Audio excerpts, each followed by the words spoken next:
22-ാം സങ്കീർത്തനം 26-ാം വാക്യത്തിന്റെ അവസാന ഭാഗം. നിങ്ങളുടെ ഹൃദയം എന്നേക്കും സുഖത്തോടെ ഇരിക്കട്ടെ.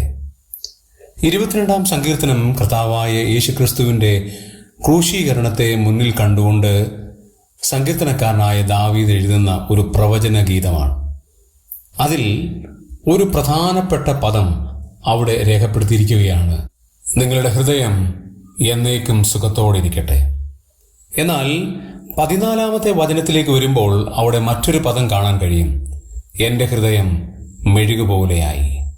കർത്താവായ യേശുക്രിസ്തുവിന്റെ ഹൃദയം മെഴുകുപോലെ ആയതുകൊണ്ടാണ് നമ്മുടെ ഹൃദയം എന്നേക്കും സുഖത്തോടെ ഇരിക്കുന്നത്.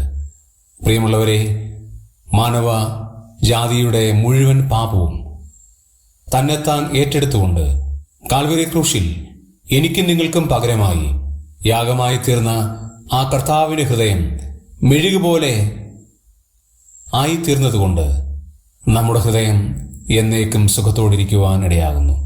ആകയാൽ സർവ്വ ആരാധനയും സർവ്വമഹത്വവും ആ തൃപ്പാദത്തിൽ സമർപ്പിച്ച് നമുക്ക് നന്ദി പറയാം.